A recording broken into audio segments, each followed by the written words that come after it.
Welcome to the Impact Effect podcast. Chris Brown is in the house. Chris Breezy, baby. Let's go. This Chris Brown is a master of cash flow, financial clarity, where your money's going, assumptions being made, patterns, forecasts.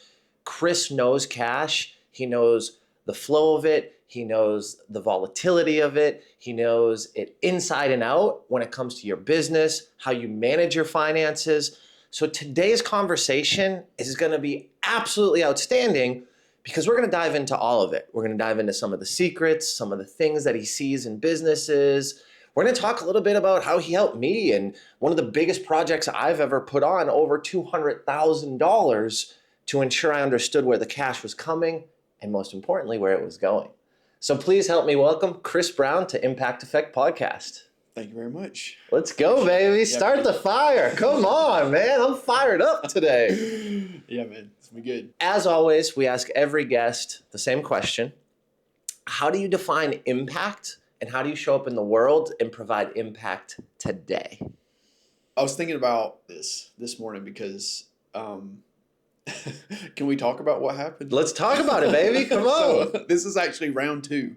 Round two. The first conversation we had, there were some file corruption at the end of the day, just kind of the nature of the beast of doing this sort of thing. And a lot of the things that we talked about in that conversation kind of got lost, which is sad in a way, but also it's kind of fun in that, like, you and I got to just have that conversation. We got to spend more time together. Yeah, between the two of us. So when I first came on and you asked me that question, I said my answer was to be sweet. That was my answer that I gave. And we talked about that. And I thought, am I going to say that again today? Am I just going to act like I didn't say that the first time around? And so I thought about it more. And what I want to say today is the way you kind of have an impact, I think, is to love yourself and to love on others, right?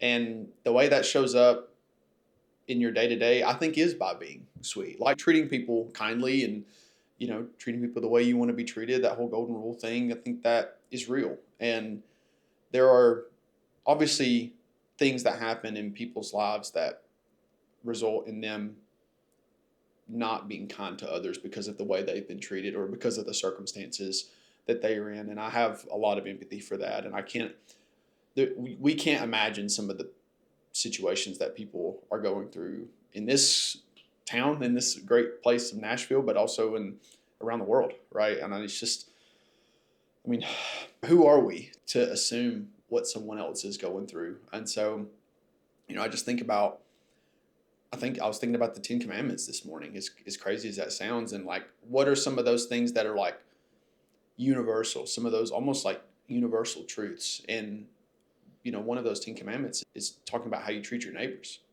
right? And how you treat each other and how you treat yourself. And there's a lot of themes around that and across those.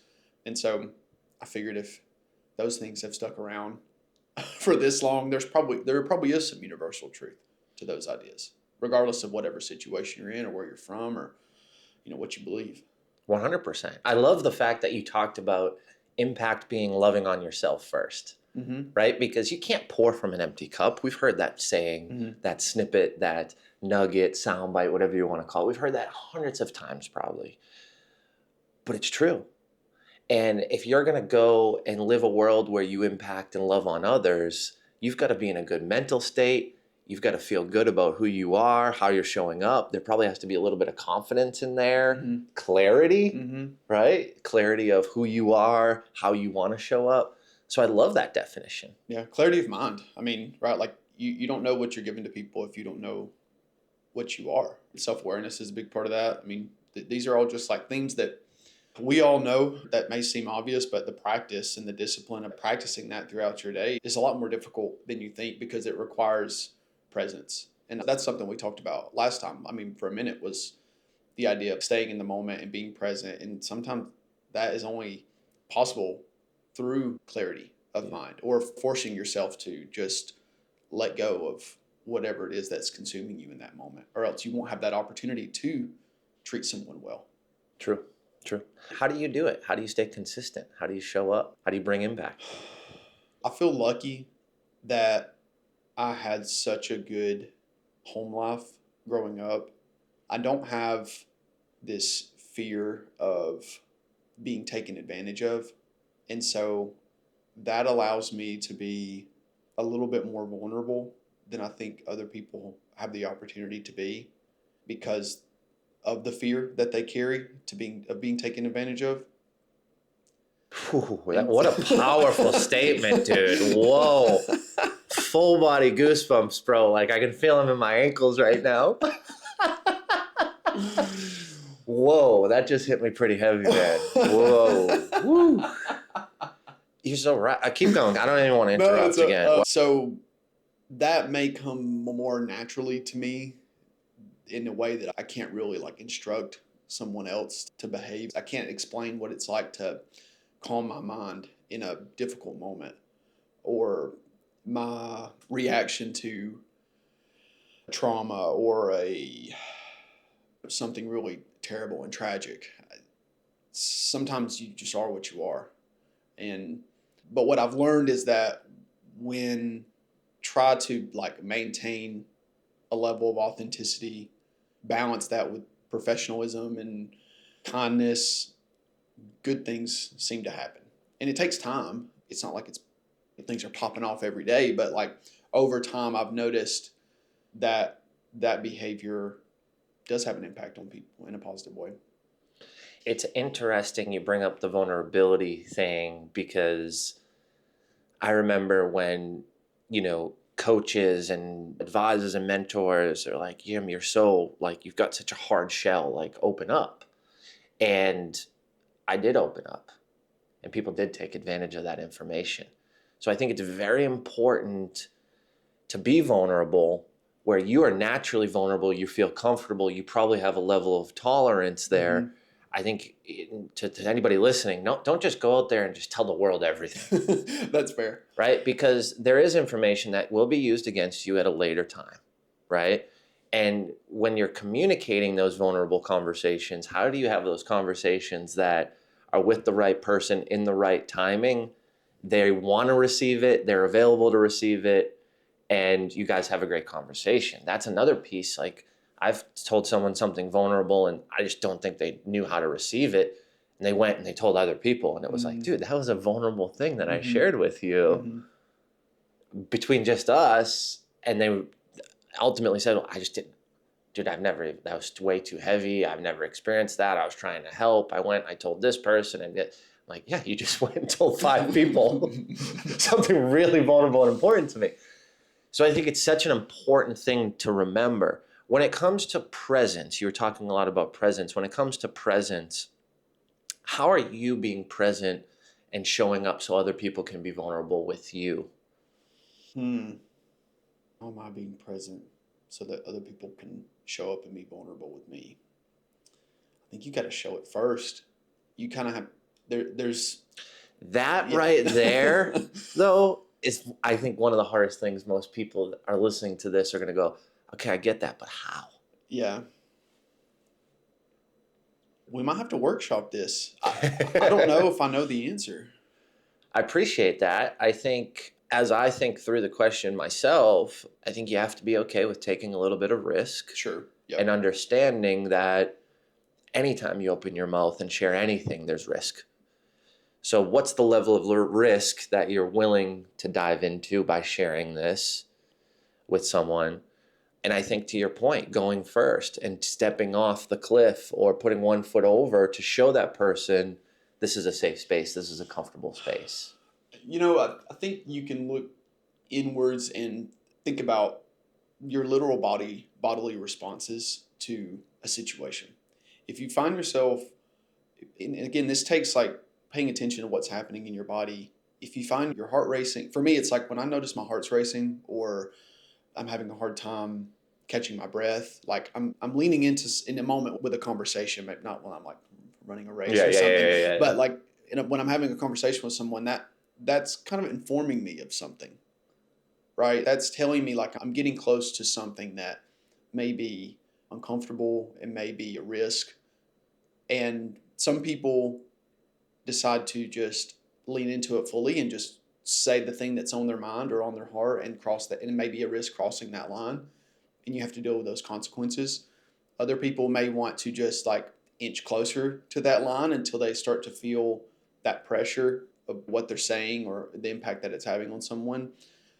And I think it just takes a little bit of experimentation. I wish I could give more practical advice, but I don't know if I know what that is. I feel like I'm still learning a lot about myself. I mean, these are things that I've only come to realize in my own life recently. Yeah.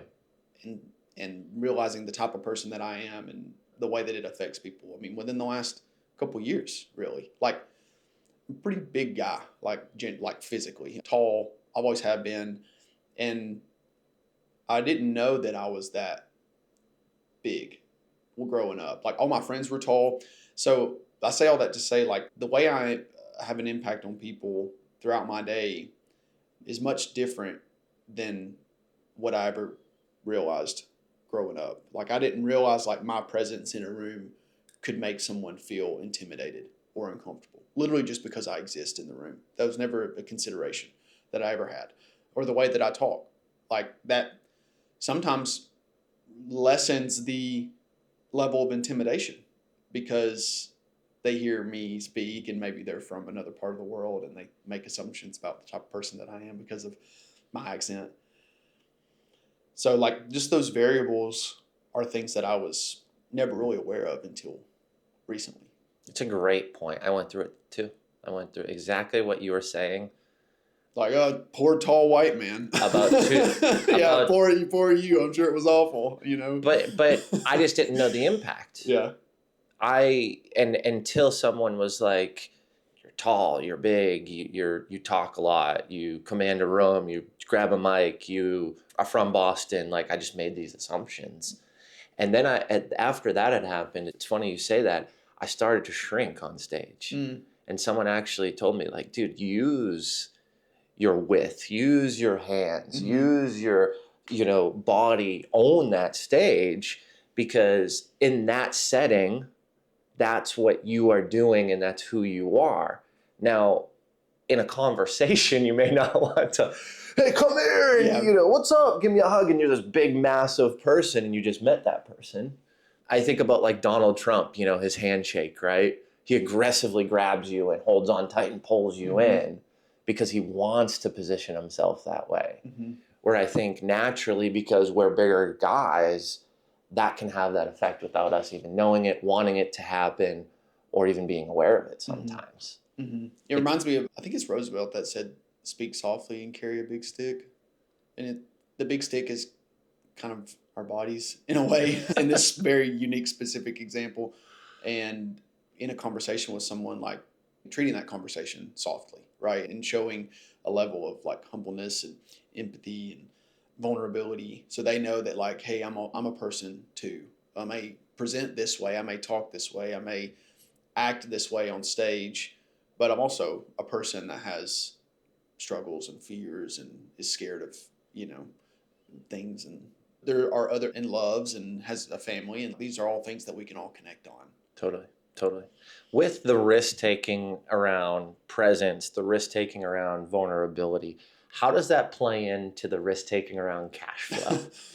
Well, a lot of people struggle with finances. Let's just start there. It's a tough thing for many people to wrap their heads around. And a lot of times that means that they have to ask for help. And your finances are one of the most like vulnerable aspects of your life. I mean, they in a lot of ways can define the type of person you are, and it is reflective of your behavior, what you do with your money.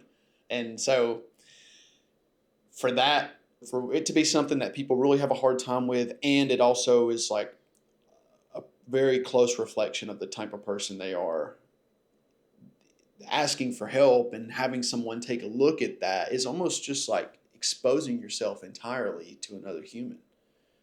I mean, just like getting naked and showing everything. And I think that's why most people then end up struggle even when they do ask for help, and they have difficulty with financial advisors and their CFOs and the people that manage their money, because they aren't actually showing them everything. those people that they brought in to help are probably really smart and probably really understand what needs to be done. But if you're withholding information from those people, they're not going to have a clear picture and not be able to help maneuver the variables in such a way to help you be successful. Wow. Yeah.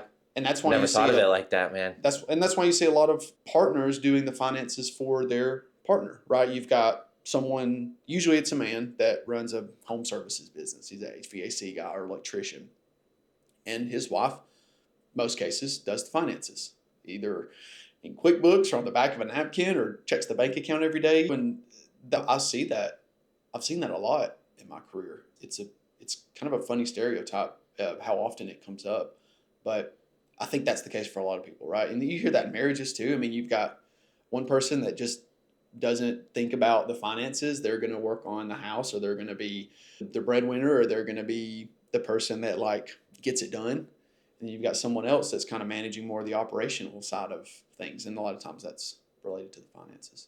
Yeah, no, it makes sense. I look at the finances for our family, and Caitlin's more of making sure everything's where it needs to be, and keeping me in check of my wild and crazy ass ideas as well. Yep. So And she's the balance to my visions. It's not just financial, but it's also what step to take next. Or she's really good at reading people, and I tend to have a big heart, and she sees it from that 30,000 view. So it's definitely a great balance in our household, and I can understand why certain people play those roles, right? And it was interesting, and not to go too far off this topic because I want to get back to what you're saying, but when we got married and we started having these conversations, it was interesting. Other family members had opinions of stereotypes, and we already had the conversation. She's like, I don't want to do the finances. That's not my strong point. I want you to do it.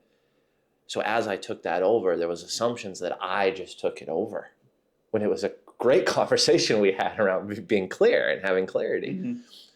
So it's just interesting how that happened in a world where these stereotypes kind of sink in, but we had a direct conversation around strengths, essentially. Yep. When it comes to the business and the cash flow and being vulnerable, what you're saying is people bring in their partner because they're already vulnerable with them, so they can give them the full scope rather than hiding it from a Chris who can probably do 100 million things better than my wife in that scenario, but they don't want to share, well, hey, maybe we messed up here, or we also have this account that we are holding on to that's losing 80,000 a year, but there's sentimental value to it, and it's a bad business decision to keep that client, but it's my business and I'm going to keep it. That might be a tough conversation to have with you. Yeah, absolutely. Gotcha. I mean, and that's why. Wow, that makes so much sense, dude. Thanks for that analogy. Wow. Yeah, but also, like, one of the biggest reasons for divorce is because of finances, because of money. So even the person that, in theory, you should be the most, or you, in theory, would be the most vulnerable person with, right? They literally have seen you naked, I would assume. You're still holding information back. And again, if you're someone that's not naturally a numbers person, or not naturally into finances, that could just be a big risk. And when you do ask for help or try to get someone to come in and look at things, you just open yourself up to more risk by not being vulnerable. But I can't imagine what that's like for someone that is very afraid of sharing all the details. I am someone that's good with finances. I am someone that understands how money works. And so I can kind of do it for myself. But gosh, I mean, if I had to show you all my bank account statements and like really share with you all the nitty gritty details, I don't know if I would. So I'm like, what I'm asking, when I want to work with people, like whether it be through the Entrepreneur Center or my day job, like when I work with a business, it's a little bit different because they've kind of separated themselves from the finances. Like it's their business, and they can kind of look at it as like this separate thing. But when I have worked with people on like their personal finances, it's just a really tough conversation. I mean, so my dad got sick a few years ago, and when he was unable to work, he, kind of left us in a really tough financial situation in terms of like my parents and kind of my family's financial situation. And I had to go through with my mom and like unpack all of their finances and look at every single bill and look at how much cash they had and go through this entire exercise. And because of that, we were able to avoid bankruptcy. We were able to project our runway and figure out what we could delay and who we could negotiate with and go through this entire exercise of navigating this incredibly difficult financial situation, but also emotional situation as well. And that was only possible because it was my literal mom. Like she could trust me with that information better than anyone else in the world.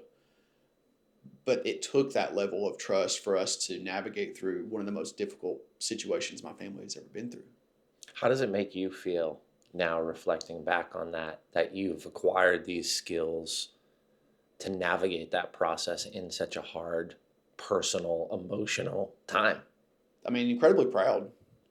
Incredibly proud. I attribute a lot of it just to dumb luck. I mean, I just was, a lot of ways I was born with this mind. So things were going to, come of that were completely out of my control. But also I knew I had to step forward and get involved. And that was a risk I had to take. I had to take that burden of saying, I'm going to figure this out. And I did. And I didn't know that if we would, but I knew that I used to work in turnaround consulting, which was like a type of consulting that helps distressed businesses. So I was really familiar with how businesses deal with tough cash flow situations and situations where they don't have a lot of money. And it's amazing how lenient other people are when you owe them money. I mean, just because you have 30-day terms with someone doesn't mean you can't pay them at 45, or you can't even pay them at 90, or you can't make payments every other week to just kind of show good faith. And these are just small examples of things we did with my mom and her debts and her credit cards and the mortgage and the cars and everything, because I learned that from those turnaround consulting days. Wow. Coming back full circle. Yeah. For you in a time of need. Yep. Wow. Well, that's the clarity piece, is navigating through that process. And because of your experiences, because of the situations, the scenarios that you were in, you've had that clarity. Mm-hmm. And then to bring that home, literally bring it home. Yeah. Wow. What an amazing, Shane, thanks for sharing that, man. Well, yeah, I'm trying to figure out how to tell that story better, because at the time, there was so much happening. It was just like in this whirlwind of like family stuff, and it didn't seem that significant. I was just doing what I needed to do, and that was help my family avoid bankruptcy, which is like one of the most traumatic financial disasters of anyone's personal life. Yeah. And at the time, I didn't think it was that significant. But now that I've gotten further and further away from it, I've realized how powerful of a story that can be to kind of help bridge that vulnerability gap with other people. Let me tell you about what I had to deal with. Let me tell you what I did when my dad got sick and my mom didn't know what to do. And I was the only one that had any sense of, or the level of financial literacy that needed to solve the problem. It needed to be there to solve the problem. Yeah. Wow. Man, I just need a second to digest that one. Isn't it crazy the skills you learn throughout the history of your life, not even knowing when you're going to need them most, thinking that this client today, you're impacting and changing the world, and you probably are for them. But tomorrow can be something that means just a little bit more to you, that touches the heart just a little bit closer, that you have to draw from all those experiences throughout life. And yeah, I'm just thinking through scenarios. You got my mind rolling now of just the things that have popped up, and more recently of just, I didn't even know I learned that skill, and then I helped someone. And it was like, wow, this is intense. I want to go back to the clarity piece around cash flow. So getting ahead of the bankruptcy, getting ahead of the situations that are not good financially, you're paying fees or overdrafts or credit cards and all these things. One of the things when you helped me with that huge project, the conference, was making these assumptions Mm-hmm. and getting them out of my head Mm-hmm. and walking through and talking through them at a level that I understood, was relatable, and I really had clarity of, okay, we're going to assume this happens. This has to happen. If it doesn't happen, we have to have another conversation. We have to look at this line item. Mm-hmm. We have to realize this affects this. Talk to me a little bit about why assumptions are so important and how you pull them out of people. Because when you have this skill, you like we were chatting about, in my mind, all these things are going on for this conference. It's $240,000 expense out the door, and we've got this happening, and you were just asking very simple, calm, clear questions. And once I got it out of my head and saw it on paper, and then saw how it related to the forecasting and the revenue, and this needed to happen, my stress level just like fell off my shoulders, I feel like. Yeah. Tell me about your process. Tell me about how you go there with folks, how it's relatable, how you connect, because that was very special. And I think the spreadsheet you built, the tracker, the graphs, all that was awesome and it was necessary, but we never would have got there Mm-hmm. without this first piece, this first interaction. Practically speaking, there's really just two pieces to it, right? What's coming in and what's going out. And from that, you can extrapolate everything else. And then you can apply one of the easiest math formulas in finance, which is like inflows minus outflows gives you your ending cash balance. And then you can lay that out over time, right? So we can say, this is where I'm at today. This is what I'm expecting to come in today. This is what I got to pay today. This is where I'm going to end the day, which means tomorrow I'm going to start where I ended yesterday. And then I can start to make assumptions about those same two variables, but now extrapolate that over time and apply that really simple formula, right? Inflows minus outflows equals cash flows. And then you just roll that up to the next one. So that's what we did. That's really all we did in its simplest form. And what I had to pull out of you were the assumptions that kind of made up that inflow category and then that outflow category. A lot of times it's easy for people to start with outflows because you got to pay your rent, you got to pay your overhead, you got to pay your employees, and you can kind of set those things to the side. You and I figured those out pretty quickly. There were some pretty fixed expenses, like let's just take those out of the way. The other low-hanging fruit is like inflows that you can start to assume with the highest level of confidence, right? I know I have $1,000 in the bank today. There's no way I don't have $1,000 because I look at my bank account and there it is. So we were at least starting with that.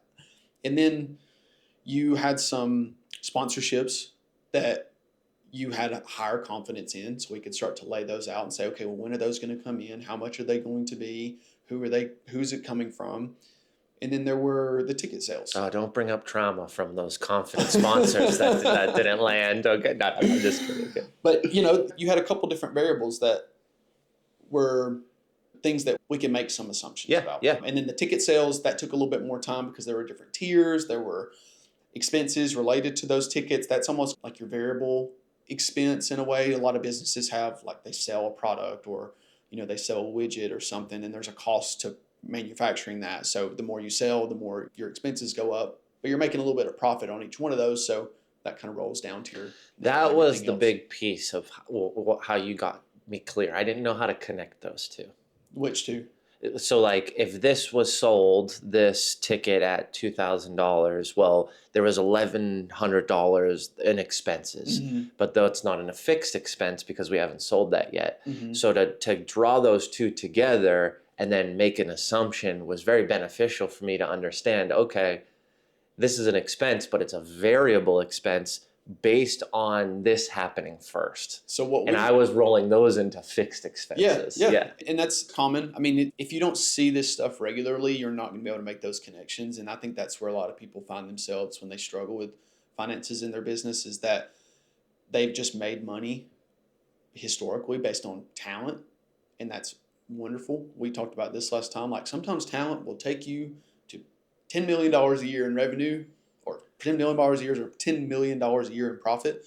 And that's great. But if you want to scale to 100 or 500, you may not have the talent to just blindly manage cash and just blindly sell what you got to sell to make that possible. At some point, you're going to hit a ceiling. And that's where you have to bring in a professional that understands like the mechanisms of these things. And that's kind of, in a way, like where you got to. You were like, I've taken this as far as I can take it, but somehow this still isn't working and I can't make sense of this. And that's what we did. We sat down, we made sense of it. And so in that example, it was easy to start with your fixed expenses. It was somewhat easy to make some assumptions about the sponsors. And then there was still a gap. You still weren't going to make money at that level. You had to sell tickets. Yep. And it was just an exercise in figuring out, well, if we only sold the lowest tier tickets, how many of those do we need to sell to break even? And then we just come back into that math and say, well, let's say there's a $100,000 gap between the sponsorship revenue and your fixed costs. And based on some of that math we did, we're going to make $1,000 on each of these low tier tickets. So we have to sell 100 tickets. Yep. And that's basically the exercise we went through. And there was a little bit more complexity because you had a couple other tiers. You had a VIP tier. You made more money on that, but you could sell less of those. So we kind of said, well, we can sell X amount of the VIPs because I can only afford to have this many VIPs. We've got a lot of people in the mid tier and several people in low tier. So we could just kind of like put together some rough assumptions. And then what a lot of people then do at that point in time is they never look at it again. And that's like the trap of this whole exercise for so many businesses is they finally get the courage to ask for help. And you go through this really tough, kind of stressful exercise that ultimately relieves a lot of stress in that moment. And you walk away and you're like, I got this shit figured out. And then you wake up the next day and you're like, fuck, I gotta sell 1,000 tickets. And then you might sell 100, you might sell 10,000. And like, it's as soon as those things start to happen, the whole game's changed now. You know what I mean? You got to keep that spreadsheet up to date, and you got to analyze, and then you got to look at it. And it's a discipline. That was the thing. It was for me, it was a rhythm. Yeah. Yep. It had to become a rhythm of like, okay, we sold this today, goes into the spreadsheet. Where are we at? What do we need to do? Mm-hmm. It was interesting. So we did this past year, we did a ticket for $15,000 and someone bought it. And I didn't have my expenses dialed in. So I reached out to some companies. There was some stuff that we were doing for that ticket that I didn't get quotes on. And when I came back to it, $15,000 ticket, you're thinking, oh, I'm probably making at least half of that. It was like $4,000 in profit, right? And then you roll that into all the expenses of the whole thing, and it's really like, okay, that was a drop in the bucket. Mm-hmm. So that was my lesson. When I add something, dude, get that back in the spreadsheet. Make sure you analyze those fixed expenses, because whether you think you're going to sell that ticket or not, you should really understand the financial backing of it. Yeah. Right? I didn't think I'd sell the $15,000 ticket, and I did. And we delivered.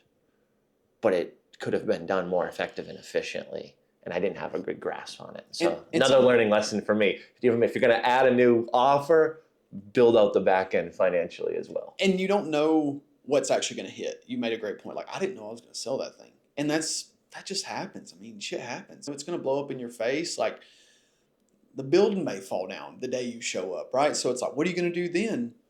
It's life. That's life. Like, that's on you to figure out. Like, I think I'd sometimes struggled with trying to think that I had to be that person to answer that question. What if this happens?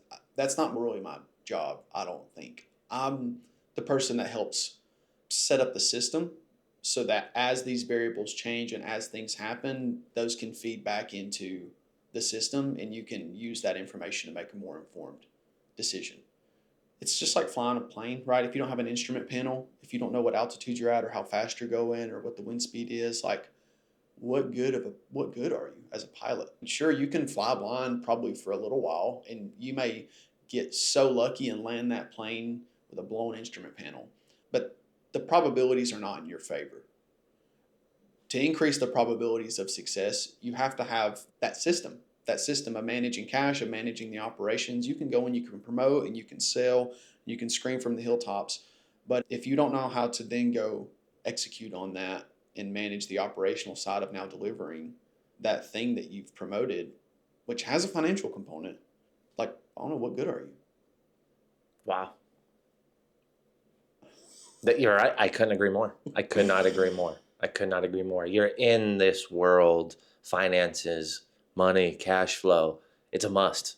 Let's just face it. I see You're not going to it survive touches without it. everything. Yeah. It touches everything. Like, you can't eat without money. You can steal, I guess, but most people aren't going to steal. Most people are going to go get a job and make some money and try to put food on the table and do the right thing. And like, it's just a part of our lives. And to ignore that, I think, is foolish. Now, should it control your life? Should you chase greed and try to be the richest man in the world, the richest person in the world?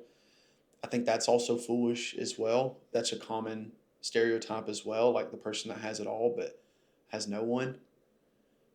And there's a balance of that. Most money I ever made had no one in my life to support me in those moments. It's lonely. Yeah. So, like, what good is it at that point? It's not good. It's not good. It's you chasing something you thought would be drastically different when you get it. Mm-hmm. Now, and then when you get it, it's like, cool. Now what?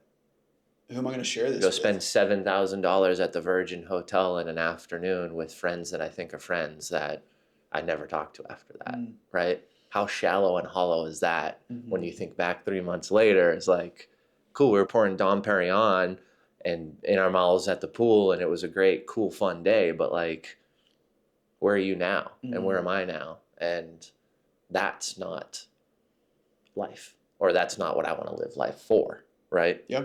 So I've been there. But also, you want to like have money in the bank for a rainy day. You want to be able to take your partner out to a nice meal. You want to maybe drive a cool car. These are all like fine things to want in life. I don't think there's any problem with that. You just put your family in a better home. I mean, these are all great things to aspire towards, but and those things take money. And to get that money, you have to make sacrifices. You have to have discipline, and you have to have some sort of process or system to how you manage that. Because if you don't have anything today and you're also struggling financially, then you may not have the talent to be able to manage it blindly. Like some people can that get to 10 million in revenue. Some people just have crazy talent. And maybe you're just not that person. And that is fine, dude. Like, that is fine.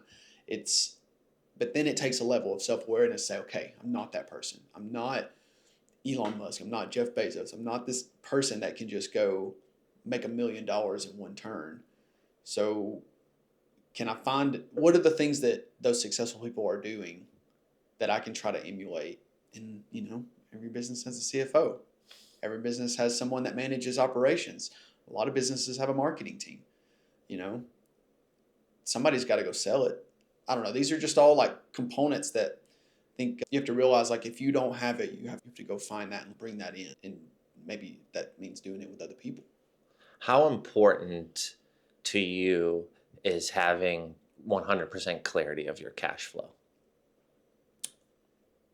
It provides a peace of mind that I carry with me in almost every moment.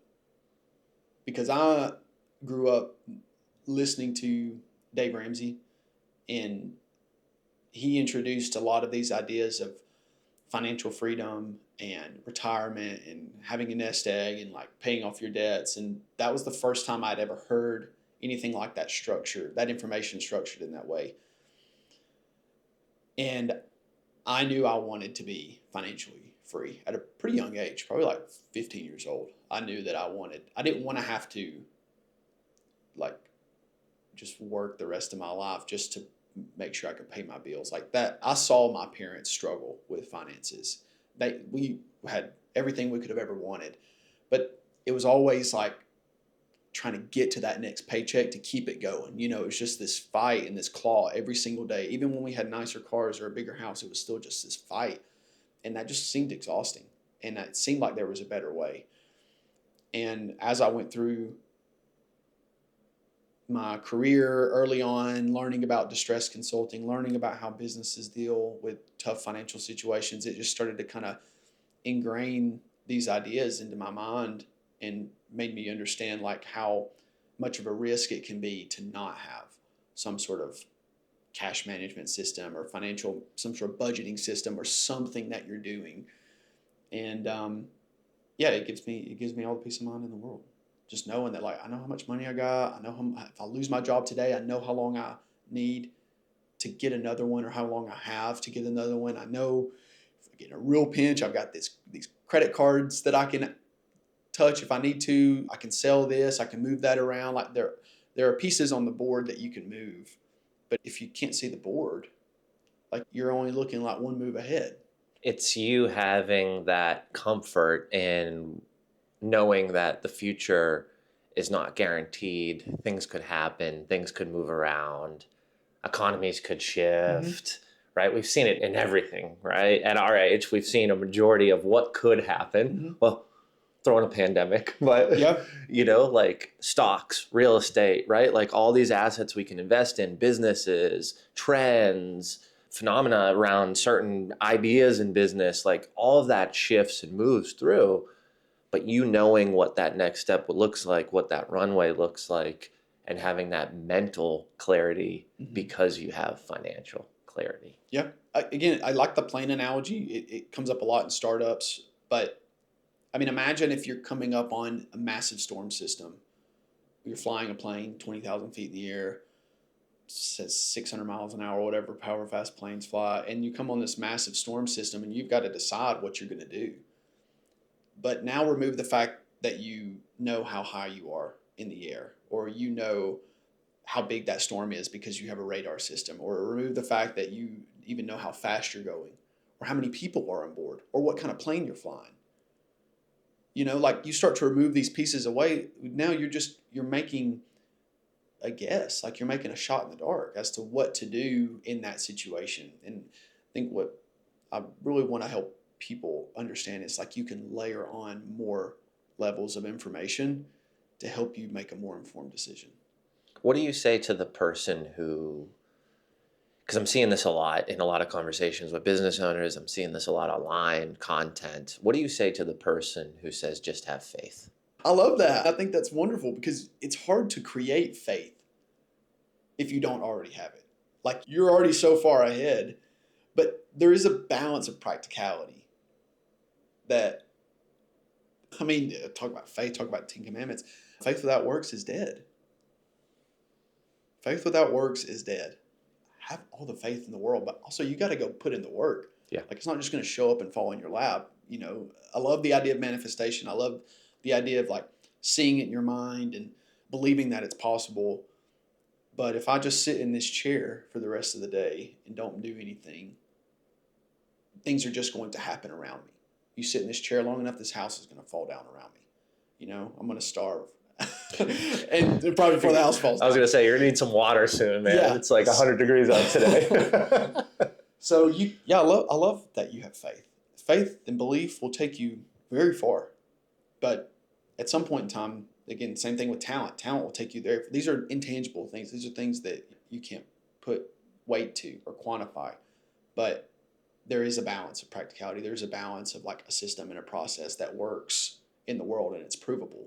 I've learned, my wife is someone who has her doctorates in chemistry, and she's very smart. Her mind is amazing. And she's a saint, by the way, everybody listening. She really is. She's amazing. And I've learned so much from her, and in so many ways, but from a scientific perspective, from a scientist's mind. How she looks at the world and how she processes information is so much different than how I process information. I'm very, like, abstract, and I try to make these connections in my mind and make these assumptions and think about, well, that does make sense. You hear something on the internet, you get a reel that puts in front of you, you're like, maybe the world is flat. I don't know. This guy's got some pretty good ideas. And then, a lot of times she balances that with, like, well, where's the evidence? Where are the papers? Who did the research? Where are the studies? Like, what are the experiments that were done that have proven these things that we know to be true?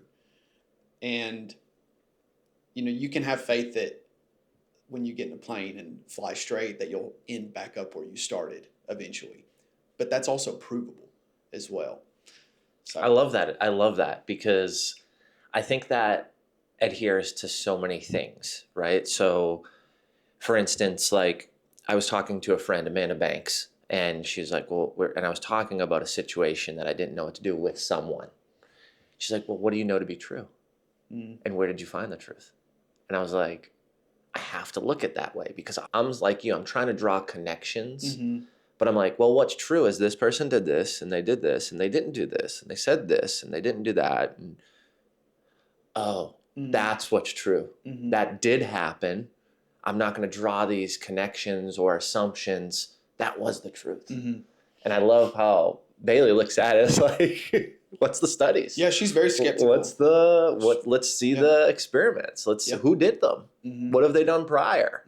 I think those are very important just to get to that, like, where's the facts at this point? And it makes the scary thing seem less scary in a lot of ways, but it also makes the thing that is very exciting and seem great more great. I don't know. I'm trying to think of a good example, but it's like when you can focus on the truth. I was telling someone, I'll give you an example. I was telling this because I just did this the other day. I was telling someone about loneliness is the silent killer, right? And I was just like, hey, you got to stop isolating yourself.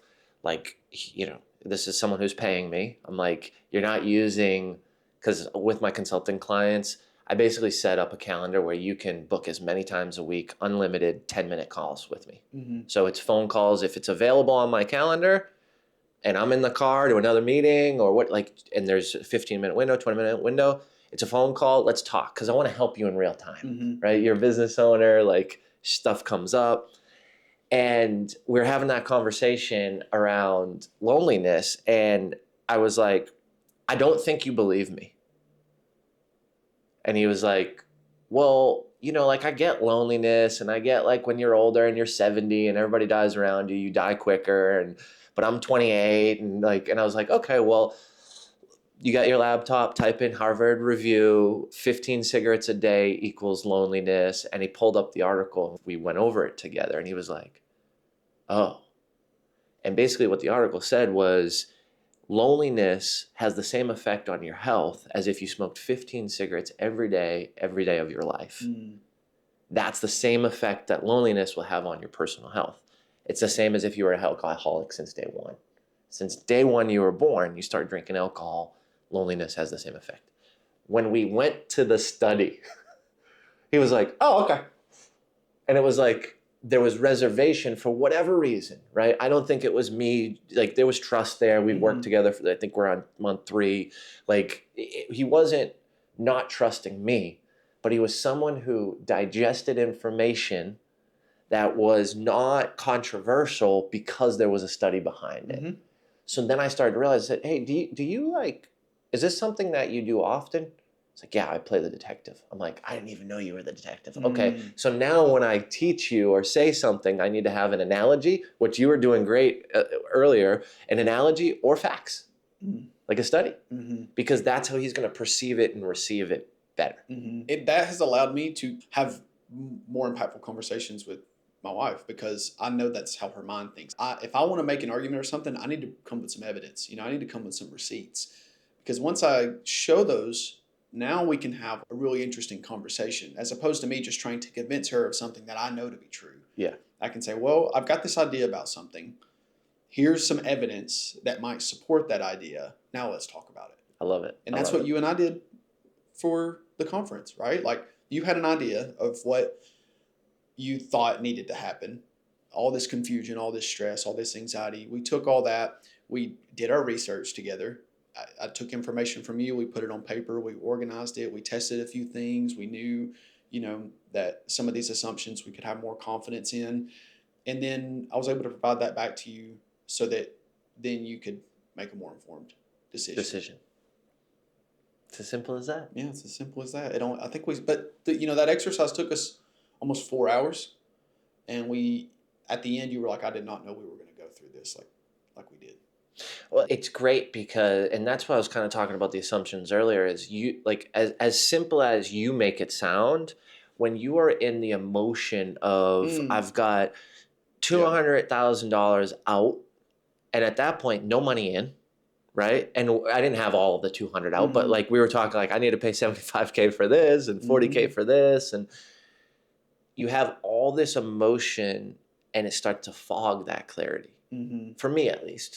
Well, I mean, again, plain analogy, that is such a massive component of, dealing with stressful situations like flying a plane or being in war. And, that's why you go through all this massive discipline of this massive like training and all this discipline that comes around like how we train our military and how we train fighter pilots, that ingrain sort of discipline and that process that's this is what you do every single time. They wake you up in the middle of the night, throw cold water on your face and have you go tear your gun apart and put it back together, because they want you to have the capacity to do that under the most stressful, emotionally intense situations you've ever been faced with. I mean, SEAL teams, that run drills constantly, and they're always in the gym, and they're, taking care of their body and making sure they know every aspect of that situation before it presents itself. Now, there may still be variables that you can't plan for, but going in with as much information and being as competent about that environment and your tools just increases your likelihood of success. You still may get shot.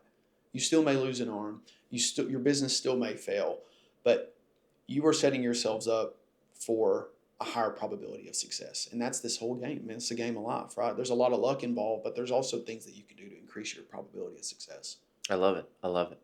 All right, last question for you. This one's been burning. Okay. Since we started. All right. You talked about presence. We talked about vulnerability. We talked about your upbringing, how you were in a home where you felt comfortable, you felt safe, you could be vulnerable. When it comes to cash, when it comes to decision making, the clients that you work with may not have had that home experience. Do you see most people struggle with getting the information to you? Or do you see most people struggling with digesting the information you give back to them? And I wanted to save this because I was thinking I was going to bring it up a couple times, and I was like, no, let's save this one for the end, because I'm really curious of these conversations you're having with these business owners and where their mindset is, where their clarity is when they come in, where their clarity is afterwards.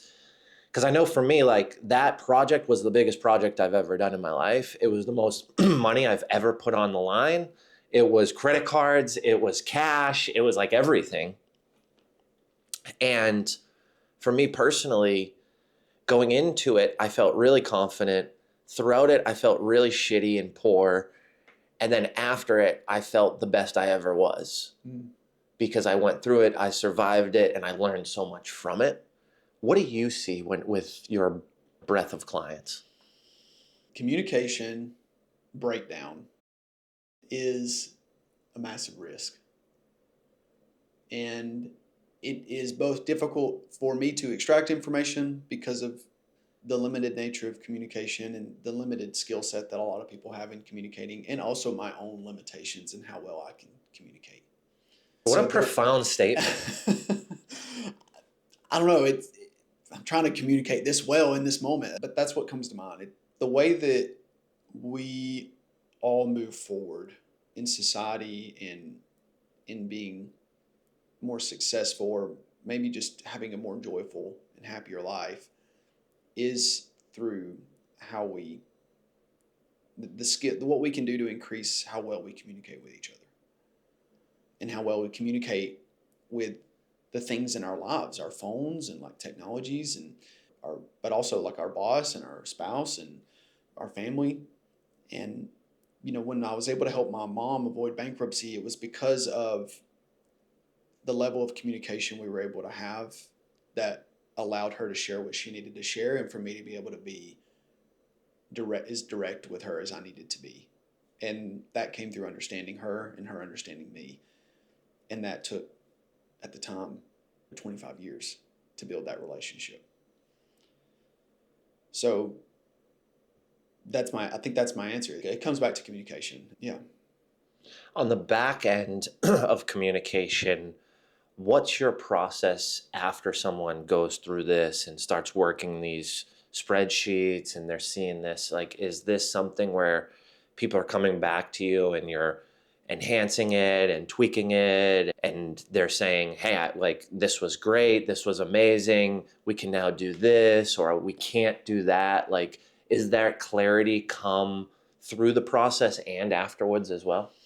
There's a bit of a distribution. A lot of people that I talk to are able to take what we've done and run with it. Yeah. And sometimes we never even really need to work on it again because it was just that little spark that they needed, that little mindset shift to get them to look at their business in this way. And that's been something that can carry them along. Now, I've only been doing this for really about 10 years professionally.